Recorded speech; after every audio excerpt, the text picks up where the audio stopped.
Hi guys, welcome back to my channel. If you're new to my channel, my name is Thandi Gama, and if it's your first time here, you're welcome.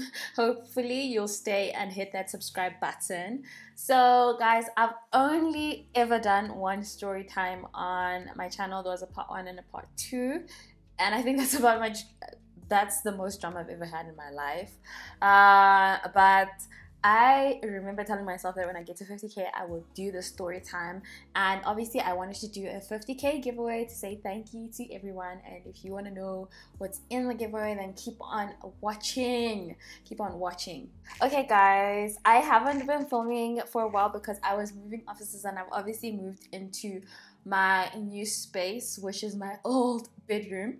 I am not saying that this is the permanent setup or what it's always going to look like, but we had to get to filming because people need the content, right? Okay, so basically this video is all about my life before YouTube. I don't think I've ever fully expressed like my life or showed you guys my life before YouTube, because I started at a time when my life was sort of like going on track, and basically when the bulk of my life happened, YouTube wasn't there, or it was there. I didn't know, or I didn't feel the need to document my life. I didn't have a YouTube channel then, so it just didn't make sense. But now that we are at 50K, it feels like we're family, and it feels like we can open up to each other a little more. And I thought this video would be helpful to someone out there and motivate you that in life, it doesn't matter where you come from, or it doesn't matter the circumstances that you've had to go through or things that have come in your way. If you really want something, then you definitely can achieve it. I just think some of the things that have happened in my life are a testimony that I feel like I should share with someone out there. Okay guys, so let's go back to the beginning. So Thandi Gama is like a firstborn child. It's just me and my sister. You guys know we're the only 2 girls, and we have my mom, who is and has always been a single mom. So growing up, you know, when you have a single mom, we didn't have everything. Literally, like, we grew up in Berea, and we had a really nice childhood. We had a nice childhood, but we didn't have everything. Like, when we were growing up, we lived in like a bachelor, so we didn't have like a big house or anything like that. And the reason I'm saying this is because I've had so many times where I'm like, guys, send in your assumptions, and they're like, oh, you've always been rich, or you're rich, and I just don't get where it comes from. I guess it's because you've only seen a percentage of my life, while you've seen the now, when I've been able to buy things for myself with the money that I've worked for, and you don't have any idea of what my life looked like before, because I obviously never documented that part, or never thought I would become a YouTuber and be sharing so much of what goes on in my life.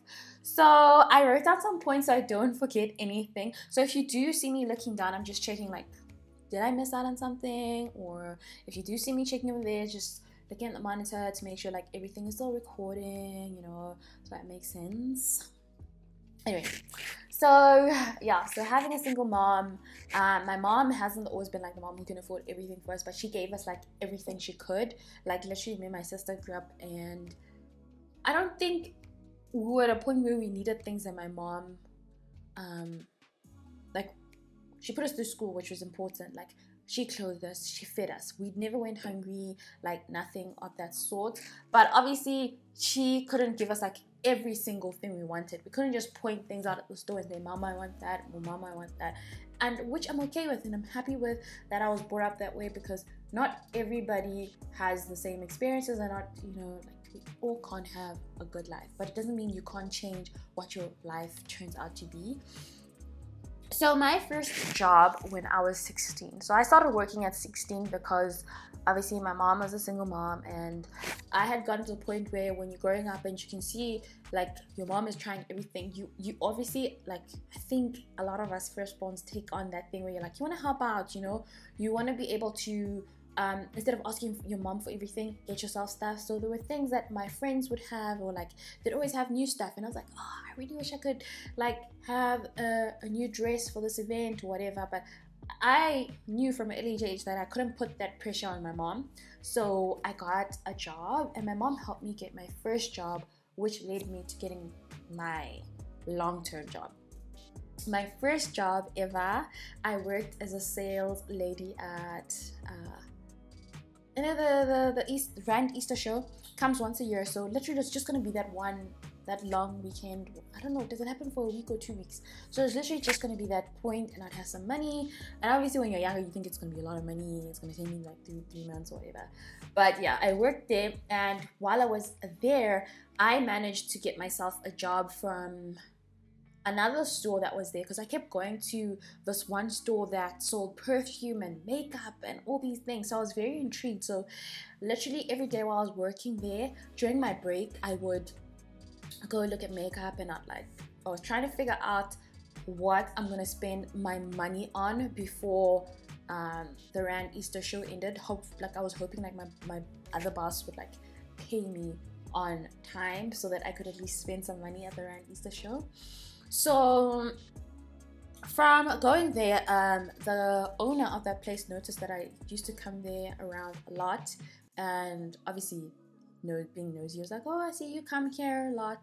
Obviously you could see I was working there, so I was like, no, I work at the other stand. And he was like, oh, where do you live? And it turned out I lived so close to his shop, because I lived in Berea at the time, and the actual shop was around Eastgate. So then he was like, oh, would you like a job? Do you have another job after this? I was like, no, I don't.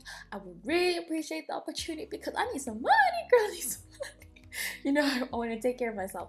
So from there, that's when I got like my first like proper like job, like as a 16-year-old I was working.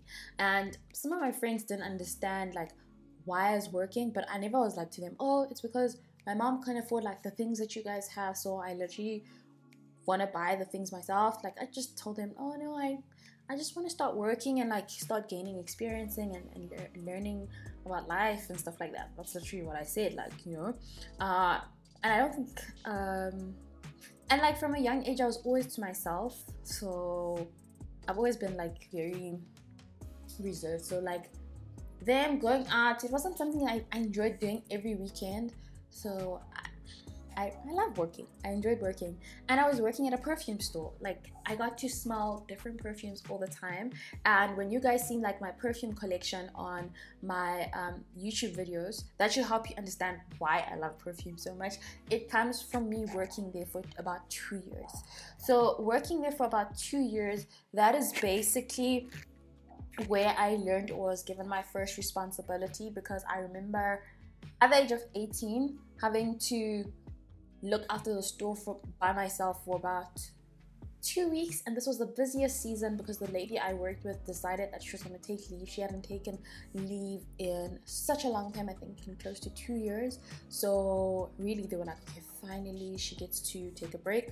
So they were like, I'm sure you can handle this, you've been working for so long. And I was so excited to have extra money. I was like, I can do this. So it was like handling money, having to deposit it myself, like from going like on a Friday, making sure I take all the money that's in the store and going to deposit it at the bank, and also locking up the store and opening the store myself, and serving so many different clients at once myself, and recommending perfumes. Because like people would come to them like, I don't know what to get my boyfriend, I don't know what to get my mom, I don't know what to get my fiance, I don't know what to get my husband, like I don't know what to get my daughter. So like I was that go-to person. So that's where I learned this thing of like recommending perfumes for people, or like small little things that I learned. It was then I don't know if I still remember most of it, but yeah, that was basically my first job, guys. And then when I turned 18, I obviously matriculated, and from matriculating, this was the time when I actually now had to figure out what I was gonna study. To be honest, I really wasn't sure what I wanted to study, but what I do now, that wasn't there then, because I obviously matriculated in 2010, and that's a long time ago, guys. So obviously, like back then there wasn't influencing. Influencers were our celebrities, like the celebrities were the ones doing the ish, and we were posting on Facebook. Like Instagram wasn't even like that big a deal. Facebook was where it was at. So after matriculating, that's when I got I, like everyone else, all my friends had decided what they were going to study. Guys, this dress is actually quite itchy, so sorry, I keep scratching, and I know that can be annoying and irritating. So all my friends had decided what they were going to study, and I really hadn't. So I just decided that I was going to do business management because that seemed like a cool thing then. And while doing that, obviously, like I said, my mom was a single mom, and she wasn't going to be able to put me through school because the place was so expensive. So I got a job working at a strip club as a waitress. So that's how I was paying off my school. So I was studying full-time and working there full-time because they would not let me work part-time, and I obviously needed the money. So I would work there from, my shift started at 6 and ended at 3 every day, but I still managed to make it on time to school at 7 every day. I'd be at school at 7 and would knock off at 2. So if you think about it, between 2 and 6, that's when I would leave school, get home, change, like rest a little bit, have lunch, go back to work, and then between 3 and 7 is when I'd be like back home, sleep, and do it all over again. So basically I did that for a good 2 years, guys, and I basically got like 3 to 4 hours of sleep only.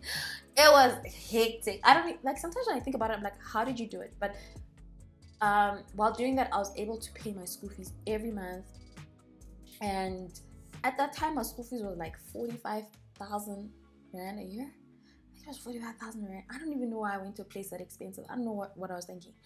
It was that much, and on top of that, I managed to pay for my transport back and forth from school to work.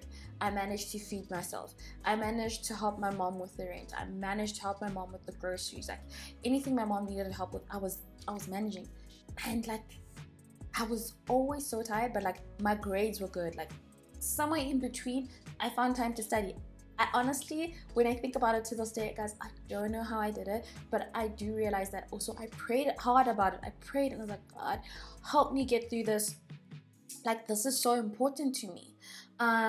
But while I was studying there, so it was meant to be a 3-year degree, and this is where the dropout comes from. It was meant to be a 3-year degree, but in my second year, obviously my sister's always been 2 years behind me. It was now her time to go to school. She decided she wanted to go roads, and like my mom would need extra help, and I wasn't sure if I really wanted to finish this degree. And I realized that I was just there because everyone else was studying, and like the saying was that you have to study, you have to have some sort of degree. So in my head I was like, do I really need this, and what am I going to do with it? Do I really love this? Even though I'm acing it, like guys, my grades were good, like 80s, 70s, 80s. I flunked once, and that's because I couldn't study the day before because they needed me to come on shift. So I flunked bad, but when I rewrote that test, I literally got 95%. So I was so good.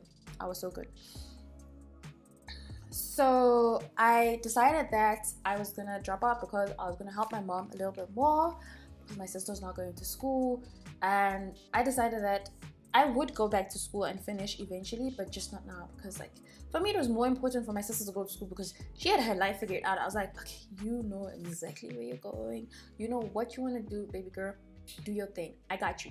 And I didn't want her to feel stressed out that like she couldn't go to school or anything like that. So I was like, no, you know, I'll help my mom. So when I dropped out, I was still working at the strip club, and like guys, I hated that place. It was such a toxic environment. It was not nice. Like obviously I saw a different side of men while I was there. I got to experience a different version of life, basically, like the things that I saw going on there. If you think about it, working at a very young age, I would not recommend any one of you to go do that. Basically, if I have to influence you, I went through it, don't do it. And my boss hated me, guys. My boss really hated me, and he hated the fact that I was always like, I need to study, I want to go to school, this and this and this. And he was like, why do you want to study? Like okay, he was very, I don't want to go into it, but like he was a very weird guy. And when I left there, I think having experienced that and how he treated people and like how my life was there, that's when I decided that, guys, if I like life, I want to be my own boss. I didn't want to ever experience that again. I always wanted to be my own boss. And I was just like, if I can be my own boss, I can make my mom proud, I can help my mom out, I can do this. So literally, like, when I left there, I was like, no, the goal is to be my own boss one day, is to do things for myself and not have to depend on someone to threaten me every day that I'll fire you. Like, you need to do this or you'll get fired. Like, you know how painful it is for someone to threaten you about losing your job when you really know, like, I need this, so I can't step on their toes, or like I can't respond because my whole family's counting on me. That's not a nice feeling to have. And I fully understand that if you're someone that's going through that or has ever gone through that. So after a while, I decided I would leave that place because it had become too toxic for me and I just could not take it. And then I went to another strip club and I started working there. But this time I was like, no, I need to go back to school because I'd gone to a point where my money, I was making good money. I was helping my mom. Like, things weren't that hectic. I'd managed to save up and get myself a car. So I knew it was going to be easier this time around if I had to go back to school and work at the same time. So, and the place I was working at, they were more lenient. They were very understanding, like if you had school or whatever. So I was like, okay, fine, I'm saving up for school. So I did that. And through God, I managed to go back to school, right? But obviously, you know, we all always think like, I'll do this. I can do this. I was like, I did this when I was 18. I worked and I studied at the same time.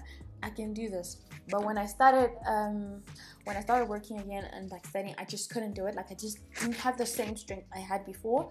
So I ended up deciding that I was going to give up that job and find some other way of because obviously, like, in terms of school fees, that was taken care of. Like, it was things like fuel, food, clothing myself, feeding myself, that part. I just didn't want to put it on my mom again. But my mom understood that there were certain things that I wouldn't be able to help her with anymore. And for her, it was like, okay, she really wanted me to go back to school. So she was like, it's okay. And I left. And then that's when, somewhere in my life, I started working. So this is when I went back. I went to Vegas. So I didn't finish my old degree. I just decided I was going to study something different. And I remember studying my first course, and like marketing was so interesting to me because like I aced that, like I was always 95, like, you know. So I was like, I think I want something along those lines. And somewhere, I don't know how. Oh, I remember how this happened. So I prayed. I was like, God, I decided I'm going back. I decided I'm going back to school the week when everybody went back to school. So during that week, at first I was like, I'm going to finish my old degree because I've always been that person that says, finish what you start. I never want anything to defeat me. I'm that type of person. So I was like, okay, I'm going to go back there. And I remember going to school and something told me, no, I don't want to do it. And driving on my way back home, I discovered Vegas. I'd never seen it. I saw the building and I saw that they had this big billboard of the new course that was starting there. So when I did strategic brand communications, it was the first time they had introduced it at Vegas. So I actually went in there and I was like, oh, I would like to start school. And then like you realize everyone started last week. And I was like, that's fine. I'll be here Monday. So I signed everything, started. And while I was working there, I had to find a place to work. So I started working at the Big Mouth. So a lot of people till this day probably do know that I worked at the Big Mouth as a hostess. I helped y'all find your tables and others. So I worked there. And while working there, things were great until, you know, I feel like I got tested again. And that's because there was another new manager who, I don't know, like some people are just not cool with me at all. Okay, thank goodness it doesn't work there anymore. So I can obviously speak about him.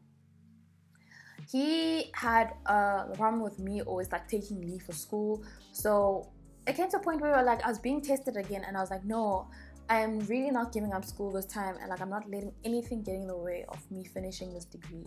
So then that's when I was like, okay, I need to find some way of making money without like anyone putting pressure on me. Like when I need a break, I need a break. When I need to work, I can work. When I need to study, I can literally have control of my own time.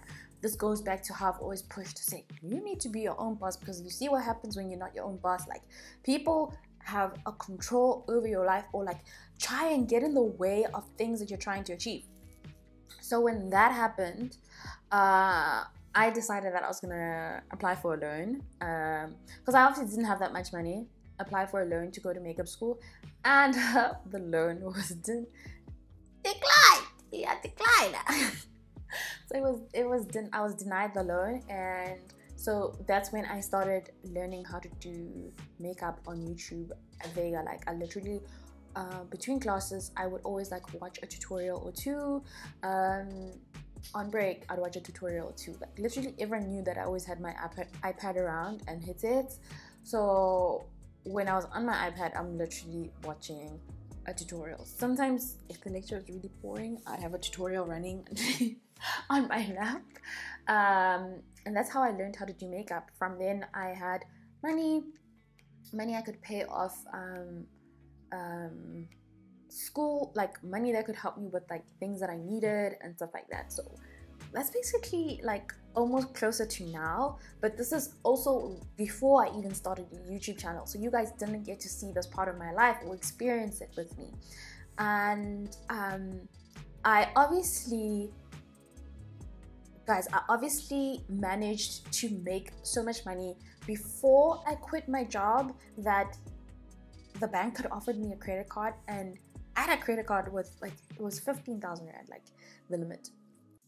So guys, like, they don't teach us like things about credit. So I was using that credit card while working, because I was always like, oh, I'll pay it off when I have a client, this and this and that. And this is before I was even anybody on YouTube. I think I only posted like 1-2 videos on YouTube. I got to a point, and I've always been this person whereby like, I don't want to ask my mom for things. I don't want to put like pressure on her, or like be like, oh, I'm broke, oh, I'm owing on my credit card. So I had started using that because I was focusing on school, so I didn't have enough time to take on clients sometimes. So sometimes I owe a lot. Then eventually it got to a point where I was owing about 9,000 rand, and I was just like, how am I gonna pay this money back?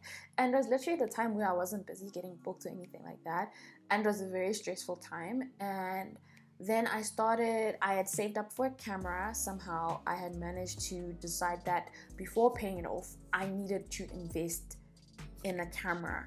So that's what I did. But it was a dumb move, and I don't expect any of you to do that, okay? That's the dumb move I made. I decided to invest in a camera, and I was still owing a little bit on there. Then when I did that, so then I started praying. I was like, God, you need to help me pay this off. And obviously I was now creating content and whatever. So I'd obviously like make money and pay it off a little bit and then go back to owing. But I was like, I really want to just pay this off, because I don't want to get to a point where I owe so much money, or like my mom finds out that I owe that much money on my credit card.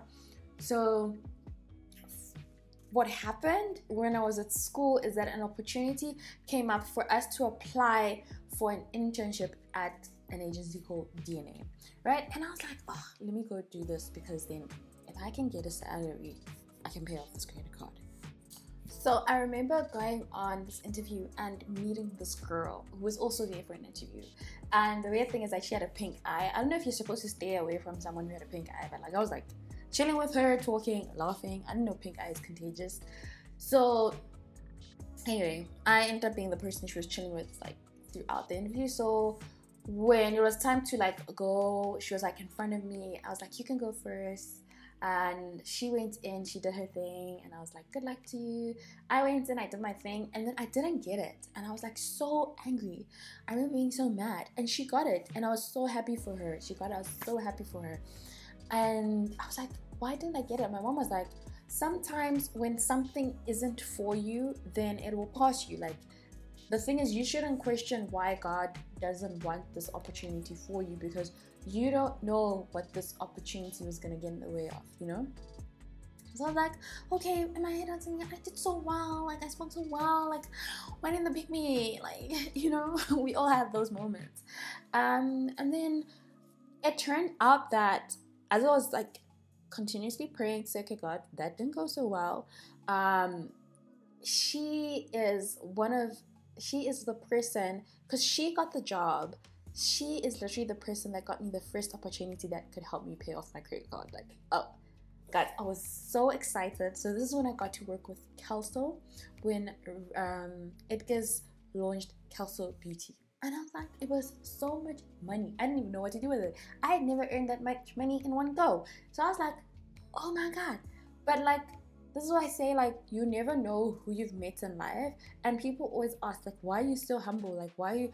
It's because literally, people that you meet in your life, just because they're nobody today, they can be somebody tomorrow. And depending on how you treat them today is how they help you tomorrow. And I just think because I was so nice to her, I was one of the first few people she thought of, like, when this opportunity came along. Until this day, she doesn't know that. Like, it literally was me paying off my debt and saying, I never want to be in that position again. And I learned, don't fool around with a credit card, because like they don't teach us these things in school. So yeah, from then, after getting my first opportunity, I think that's when I started getting known on YouTube. And as I was starting to get known and brands started approaching me, that's when I was now creating content. And you guys only got to know me at a point in my life when things were going okay. So when people say you're rich, I didn't have all of this. When I think about like the equipment that I have, like I could never have imagined it. Like if I thought about it 10 years ago, I would not think I would be sitting here recording and sharing like certain things that happened in my life that I think are a testimony. And so many opportunities have happened in my life and wouldn't have happened if I didn't have faith in God and I didn't pray about it and I didn't ask. Because I just realized I was watching Elevation Church the other day, and the sermon was on, did I ask? And I'm like, literally, it's true. I've gone to a point where sometimes I forget to ask. But every time I've asked, God has answered my prayer. When I worked a 9 to 5 and I was at the point where I didn't understand whether I wanted to leave or not, I asked God to make things simple for me. I told him, like, God, if you give me an opportunity that makes me enough money to live for a good 6 months, I will go, because that means that's where you want me to go. I was like to him, please just make this decision a little bit easier for me. And if you do this for me, I'll write my resignation letter. I promise you. And I remember after praying this, like I think a week or two later, I got this opportunity. And then from then, I just couldn't leave my job. I obviously had to plan this out. You have to have a good exit strategy. I had to think about it. It's my first job. Can't just leave at like 5 months or 4 months. I decided I was going to work till it was like a year. But I got this opportunity, and it was because I prayed about it. And the reason I have shared this is because sometimes some of you are at a point in your life where you look at things that are happening around you. You look at your life and you think you can't achieve certain things just because of where you come from, just because of your surroundings. That shouldn't be the case. You can do anything. I remember asking you guys questions about YouTube, and a lot of people are like, I can't do this because I don't have the equipment to start a YouTube channel.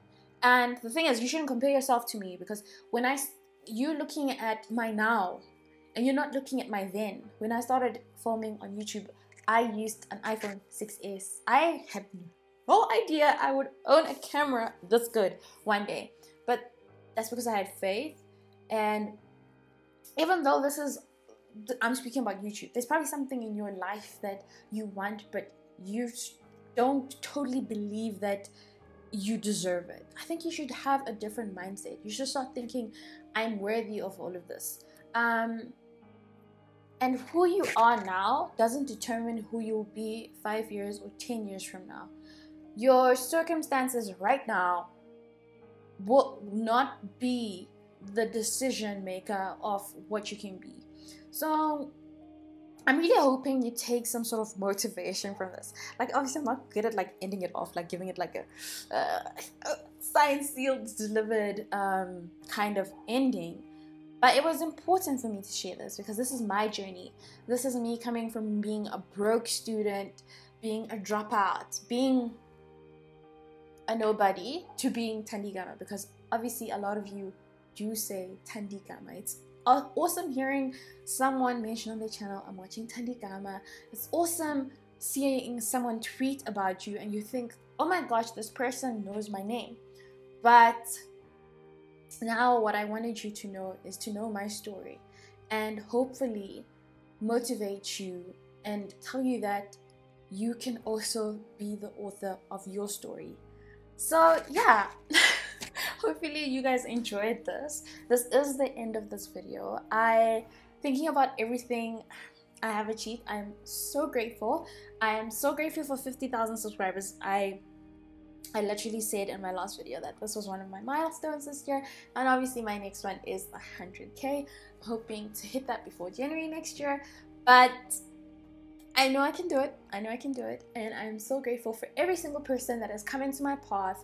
I'm so grateful for every single person that has hit that subscribe button, every person that has watched my content, shared it with a friend, and motivated me. People that have been there for me from the beginning, friends, family, whoever you are. And to my mom, I love you so much. Thank you so much for always being there for me, and for being someone I can talk to. Someone like my mom pushes me, that she always comments. Like, if you've noticed, she comments in every single video, every single post I share. I'm so grateful for my sister. Like, my sister is Lord knew I would need her, and I guess that's exactly why he put her in my life. Like a good, how old is she? 26 years ago? Yeah, 26 years ago. She's the best thing that's ever happened to me. So I really just wanted to say thank you to them in this video, and thank you to you guys. So for my 50K giveaway, I don't want to cry, guys. I'm a Cancerian. I'm a Cancerian. Before you're like, oh my god, she wants to cry. Why does she want to cry? I'm a Cancerian. For my 50K giveaway, I obviously want to give away some hampers. So I have about 5 hampers to give away. All you have to do is tell me what has been getting you in the way of you achieving your dream, or what has been stopping you from doing something that you've always wanted to do. And hopefully I can help you move on from that and take the next step into becoming the best version of you, or becoming like your name. Like, if you say Thandi Gama, I think someone knows me, or someone has something great to say about me, and I want that for you. So let me know in the comments section down below, and I will pick about 5 winners. I know this video was quite long, but I really wanted to make sure I got everything and I said everything. So thank you so much for tuning in. Till the next video, much love.